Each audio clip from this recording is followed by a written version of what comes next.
Halo sobat semua, jumpa lagi dengan Denbagose Channel. Bagaimana kabar sobat semua? Sebelum kita mulai cerita ini, ayo silakan subscribe, like, komen, share dan nyalakan loncengnya untuk mendapatkan notifikasi terbaru ketika Mimin upload videonya. Bab 1001 Benaran CEO Hu. Goldie Lee mencibir, kamu akan mati jika tidak membual, ya. Prilly Hai. Apakah Prilly Hu bisa dikenali oleh kebanyakan orang? Pemimpin bisnis perhiasan, seorang pengusaha cantik, Prilly Hu adalah putri orang kaya, dan dia sangat berkuasa dan luar biasa, wanita spesial di antara para wanita. Dengan penampilan dan temperamen yang luar biasa, karakter semacam ini setingkat dengan Talia Liu. Satu-satunya perbedaan antara dia dan Talia Liu adalah bahwa dia bukanlah orang terkaya. Apalagi Prilly Hu memiliki kepribadian yang unik. Saat bertemu dengan rekan bisnis yang disukainya, dia mungkin memiliki sikap yang lebih baik. Jika bertemu dengan rekan bisnis yang tidak disukainya, sikapnya cukup buruk, temperamennya galak, dan kata-katanya tidak berbelas kasihan. Jadi Prilly Hu bukanlah tipe orang yang baik, yang semua orang berani mengatakan kenal dia. Kali ini Thomas Kin membual dengan salah. Masih memungkinkan jika itu orang lain, pasti mimpi untuk mengatakan tentang Prilly Hu. Dududu. Setelah beberapa kali berdering, panggilan itu tersambung. Hei, Thomas, ada apa? Apakah kamu merindukanku? Prilly Hu ini sangat aneh, begitu buka mulut sangat konyol. Thomas Kin juga tidak bisa berkata-kata, untungnya Talia Liu tidak ada di sisinya. Kalau tidak, bukankah akan mudah menimbulkan salah paham? Tentu saja, Talia Liu mungkin juga tahu sifat Prilly Hu, jadi tidak mengherankan. Aku sedang makan malam dengan seorang teman, apakah kamu kenal seorang penjual perhiasan bernama Fatih Su? Prilly Hu tercengang sejenak, aku tidak tahu, mungkin agen kecil, dari mana aku bisa kenal? Ada apa, kerabatmu? Thomas Kin berkata, ya, temanku. Orangnya baik, kamu bisa bantu dia. Oke, aku harus memberimu muka, Thomas. Kebetulan aku kekurangan agen umum di wilayah Timur Laut. Biarkan dia menghubungiku. Oke, kalau begitu aku akan menutup telepon. Prilly Hu berkata dengan nada mengeluh, apa yang kamu lakukan? Tutup telepon langsung ketika kamu selesai mencari aku. Tidak tahu bagaimana berbasa-basi menanyakan keadaanku. Itu terlalu tidak punya hati nurani, kan? Kamu lupa terakhir kali aku di atas tempat tidur. Mendengarkan Prilly Hu berbicara semakin banyak semakin konyol, Thomas Kin menutup telepon dengan cepat. Wajah Angelin Wang di sebelahnya memang sedikit aneh. Meski dia bisa mendengarnya itu hanya ilukon, tidak dapat dipungkiri bahwa orang akan lebih banyak berpikir tentang digoda oleh wanita secantik itu. Thomas Kin tidak bisa berkata-kata, Prilly Hu ini sangat sulit untuk dijaga. Terakhir kali di tempat tidur. Terakhir kali di tempat tidur, Thomas Kin merawatnya dan tidak melakukan apa-apa. Prilly Hu memang ingin melakukan sesuatu, tetapi akhirnya dia ditahan oleh Thomas Kin dengan jarum perak. Kelak wanita ini lebih baik berbicara dengannya sesedikit mungkin, dan jika ada keperluan, tutup telepon setelah panggilan. Setelah menutup telepon, Fatih Su menunjukkan ekspresi yang sangat terkejut dan menatap Thomas Kin dengan tercengang. Kak Thomas, wanita itu barusan. Apakah benar-benar Prilly Hu? Thomas Kin berkata, bukankah kamu mengenalnya, kamu tidak mengenali suaranya. Kenal, bisa mengenali suaranya, hanya saja. Fatih Su pasti tahu suara Prilly Hu, tapi dia tidak bisa mempercayainya. Lalu apa yang harus aku lakukan sekarang? Thomas Kin menunjukkan ponselnya pada Fatih Su, ini telepon Prilly Hu. Telepon dia, katakan saja kamu temanku. Oh, baik. Fatih Su mengeluarkan ponselnya dengan sangat hati-hati dan takut, memutar nomor Prilly Hu beberapa detik kemudian, panggilan tersambung. Aku Prilly Hu, siapa kamu? Halo CEO Hu, aku adalah teman Kak Thomas. Nomor diberikan Kak Thomas kepada aku barusan dan meminta aku untuk menelepon. Aku tahu, Fatisu, kan? Aku akan meneleponmu nanti. Wakil presiden kami yang akan menelepon, dia akan mengatur untukmu. Kamu akan menjadi agen umum kami di Timur Laut di masa depan. Bekerja dengan baik, aku tidak akan bersikap buruk padamu. Berbicara kepada Fatisu, Prilly langsung bersikap berbeda, dengan gaya dominan seorang atasan dan martabat seorang pemimpin.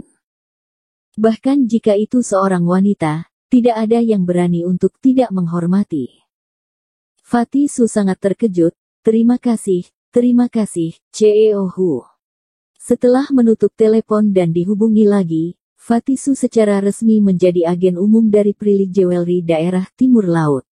Identitas ini tidak sederhana, setidaknya pada tingkat gaji tahunan jutaan yuan.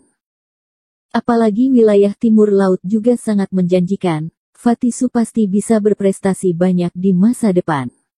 Fatisu telah menjadi CEO Su sekarang. Tolong banyak bantu di masa depan.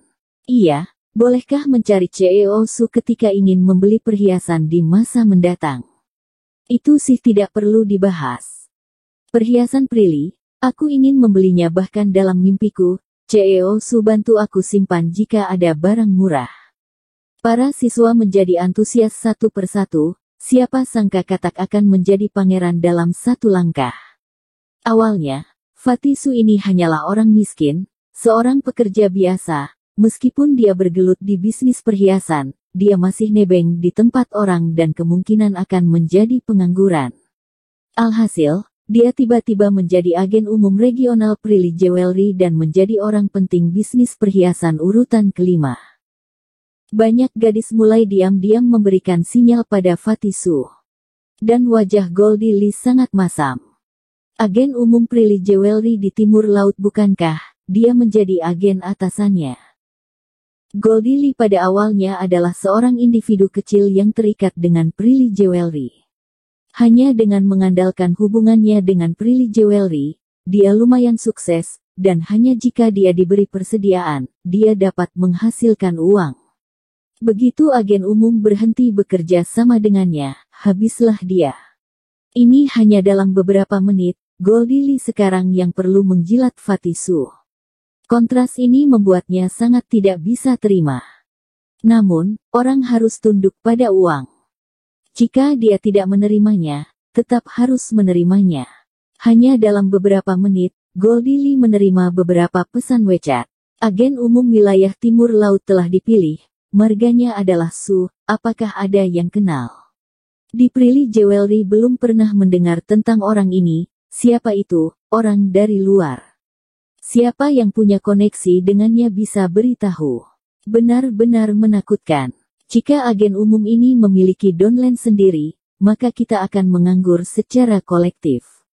Melihat ekspresi cemas teman-teman ini, Goldie Lee sendiri sangat cemas. Dia tahu bahwa begitu dia meninggalkan perjamuan makan ini, Fatisu pasti akan mengeluarkannya dari daftar bisnis ini. Ketika dia sering bully dia sebelumnya, Fatisu tidak mungkin membalasnya dengan kebajikan.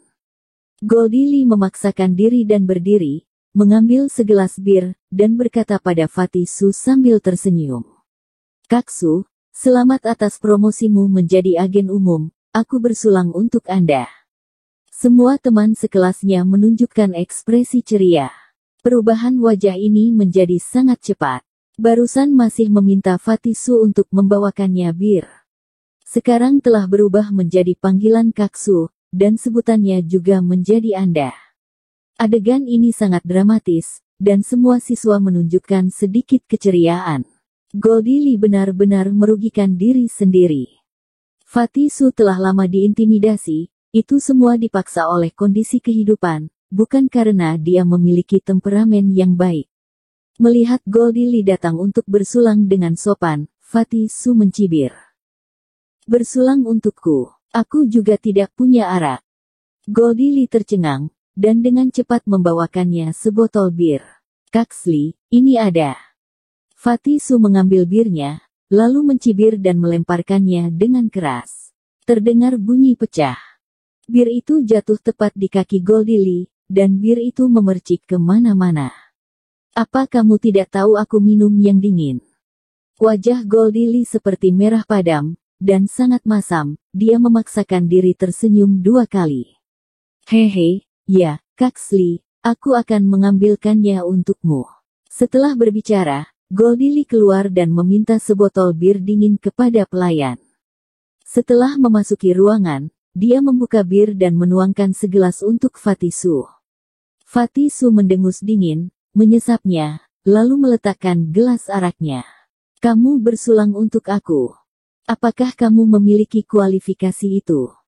Setelah diintimidasi selama bertahun-tahun, Fatty Su telah lama menahan amarah. Bagaimana dia bisa bersikap baik padanya? Wajah Goldie Lee masam. Fatty Su, jangan dikasih hati minta jantung. Bersambung. Terima kasih kepada kalian yang telah menonton video ini. Jangan lupa tekan tombol subscribe-nya dan nyalakan notifikasinya untuk mendapatkan video-video seru lainnya dari channel Denbagose.